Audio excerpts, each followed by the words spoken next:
लीजिए सुनिए फणीश्वर नाथ रेणु के लिखे उपन्यास मैला आंचल का भाग 51 मेरी यानी समीर गोस्वामी की आवाज में।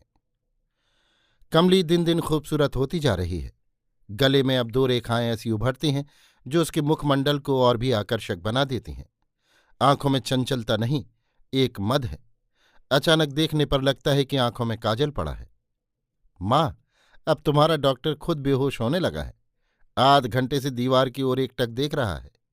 कमली अपने कमरे में बाल झाड़ रही है। माँ डांटती है, कमली, डॉक्टर साहब गोल कमरे में बैठे हैं। तो क्या हुआ? कई दिनों से माँ चाहती है कि कमली को कहे, इतना हेल मेल अच्छा नहीं, लेकिन अभी उसकी ओर देखते ही माँ ने जाने क्या देखा कि मोम की तरह गल गई। दुधिया वर्ण और सुडौल बाहें, लंबे लंबे बाल, सुगठित मांसपेशियां, गौर आंखों में ये क्या? कांप जाती है माँ। ये क्या रे अभागी, हतभागिन, आंचल को मैला मत करना बेटी, दुहाई। नहीं नहीं, वो भी कैसी है? उसकी बेटी तो माँ कमला है, वो जो चाहे करे। माँ के ओंठों पर स्वाभाविक मुस्कुराहट लौट आती है।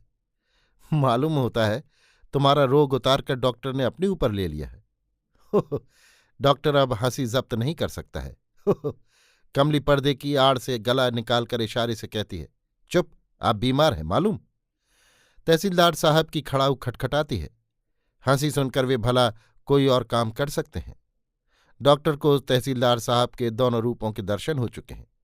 जब वो घर गृहस्थी, मामले मुकदमे, लेन देन, नफा घटी वगैरह की बातें करते रहे तो उनका कोई और रूप देखिएगा। घर में आराम से बैठकर दीन दुनिया की बातें करते समय अथवा रामायण महाभारत, देश विदेश से लेकर घरेलू चीज़ों पर टीका करने के समय किसी और तहसीलदार साहब को आप देखिएगा।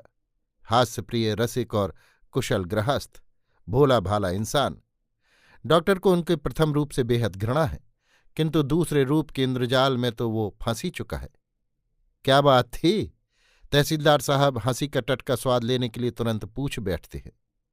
कमली की माँ, क्या बात थी? ये दोनों नहीं बतावेंगे। अरे, तुम्हारी पगली बेटी के मुंह में जो आता है बक देती है। तुम्हारी बहकाई हुई बेटी अभी कह रही थी कि डॉक्टर साहब अब खुद बेहोश हो जाते हैं।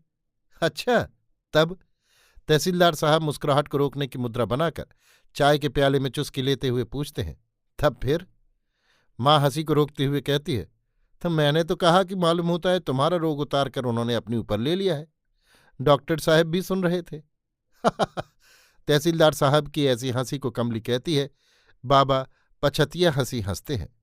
पछतिया यानी देर से फलने फूल